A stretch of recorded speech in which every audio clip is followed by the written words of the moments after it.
My name is Putu Arsane. Umurnya umur 55. Lahir di Desa Dancari, Dusun Baingin. Masuk sekolah tamat SD. Anak yang pertama 21 tahun, yang kedua 13 tahun. Dia ngeburuh mantan. Karena ada ayah yang tukang, karena nyetek anggur. Karena numek anggur karena lahan 3 ngarit. Ya supaya tidak seperti bapaknya, supaya dia melanjutkan sekolah, dapat kerja, ya yang selayaknya dia dapat gitu, Bu.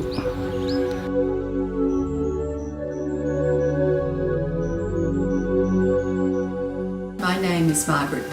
I'm the founder and CEO of Bali Children Foundation. The work that led to Bali Children Foundation started immediately after the first Bali bomb.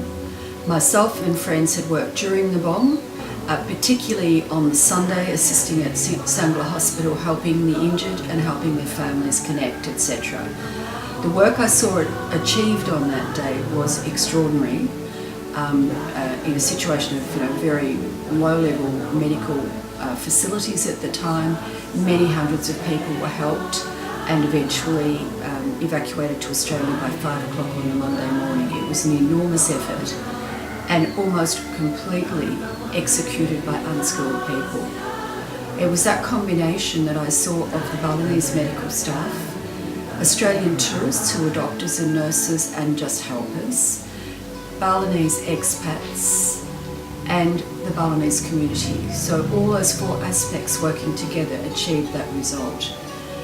Afterwards, it was such an astounding and empowering experience that I thought, what else can we use this for? And within a week or so, I'd already started the work that led to Bali Children Foundation.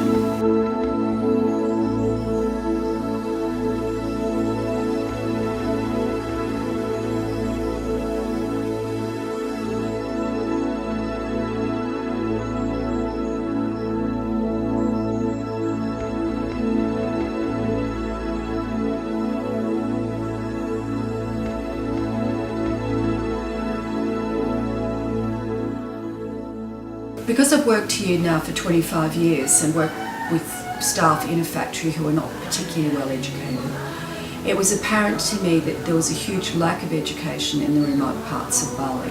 Most of my staff are from either North or West Bali, which is where we actually do our functioning work now. These areas have a lot of remote communities, rural poverty, and the sort of backgrounds that my staff come from are the sort of backgrounds that we're now helping by educating those children.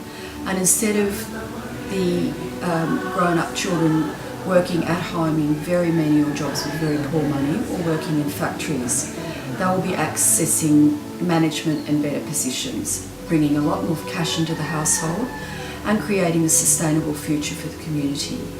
For me, education was the vector to a sustainable future.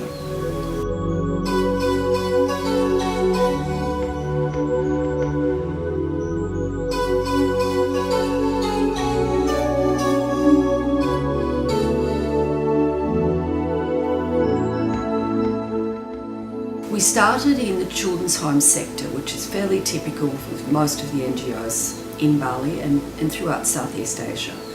That was something that was accessible. There were already a lot of children's homes in Bali, many of them very badly run, all of them short of money.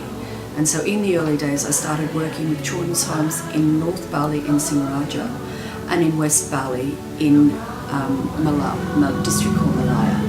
So the Malaya one was Hindu and the one in the north was Christian. We started with that and with sponsor support, I had a lot of great friends helping me. We created some very, very good schools and boarding houses for children to get educated because of course they weren't orphanages at all. They were really children's homes for children who lived in remote areas and couldn't access education any other way. The families who were ambitious for their children but very poor chose this way of getting their child an education.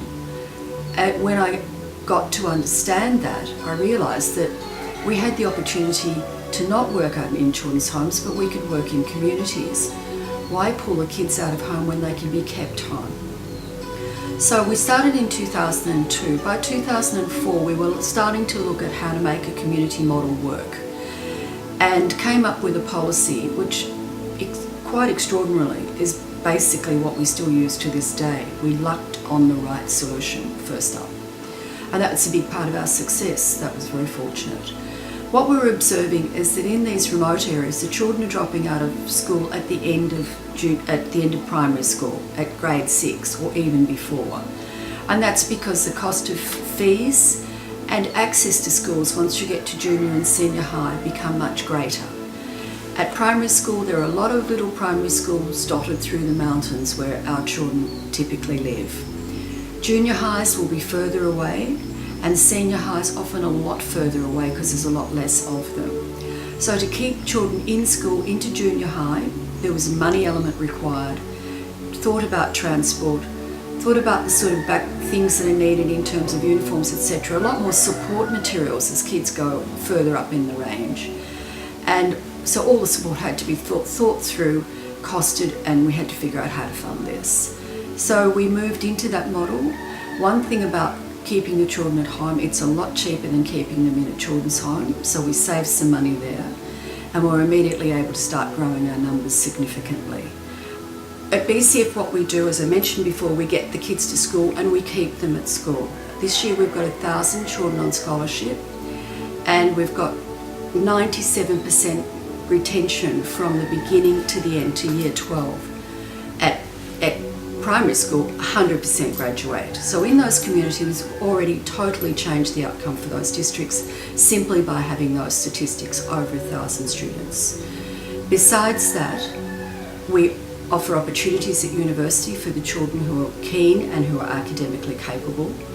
And we do a lot of work on the kids who are going to who are going to graduate at year 12, ensuring they've got the maximum work skills they can have to ensure their economic future. To do that, we teach English. As soon as a student is on a BCF scholarship, they start special English classes. And we teach computer studies for junior and senior high school students. So by the time one of our students gets to year 12 and graduates, they've been exposed to these programs for a good period of time and they have superior skills, including any of our graduates will have the full Microsoft Office set of skills. A huge advantage compared to anyone they'll be competing with for a job. We teach English classes in our communities, about 600 a month English classes and 400 a month computer classes. So we're covering these numbers with a decent level of special teaching that skills them up for their future.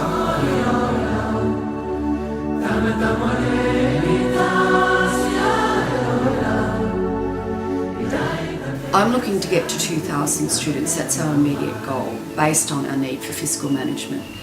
If you ask me how many are out there in Bali, at least 20,000 and probably more. But we will work on a policy where we're going to work, as we do, district by district. We don't jump about. We get one community done, then we do the neighbour, and then we do the neighbour, and then we do the neighbour. So by the time I've run out of energy, I hope we'll have a fairly big footprint. It's already fairly significant.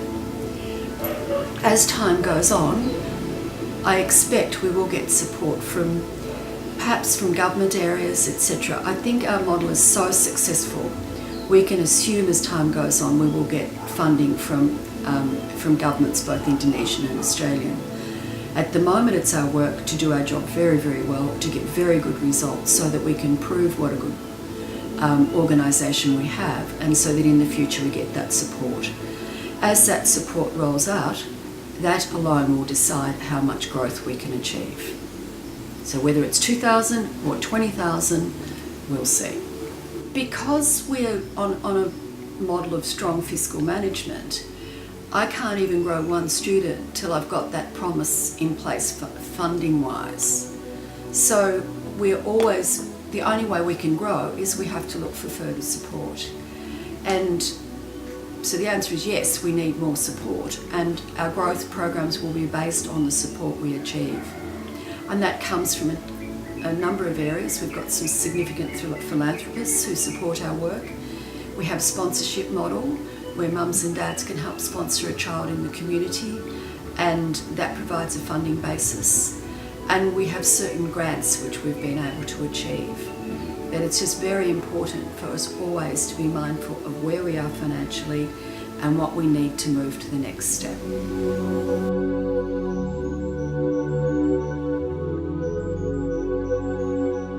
My name is Margaret. You can call me Dani. I'm 20 years old now. I came from Gitgit village in north of Bali, which is located in Sukasada sub-district and Buleleng district. In university, I take tourism department, which is I learned hospitality and how to be a teacher in vocational high school, especially how to improve skill of the student. I came to BCF office because I came down for interview in Mama San restaurant. Mama San restaurant is a famous restaurant in Bali. Because of my university's degree, I should train for 3 months in a restaurant. So that's why I came here today for interview in Mama restaurant.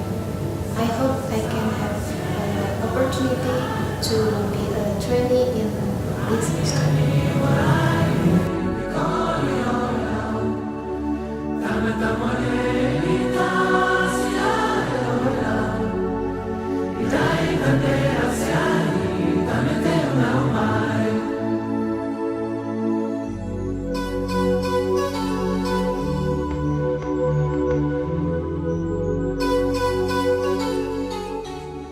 Bali Children Foundation helped me when I was junior high school until now in university.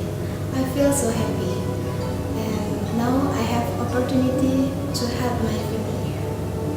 Syukur Pak atau Bu, dibantu sekali Bu sama ada bantuan yayasan Children ini Bu. Terima kasih atas bantuan. Kalau dapat bantuan terima kasih, kalau tidak ya ada apa-apa.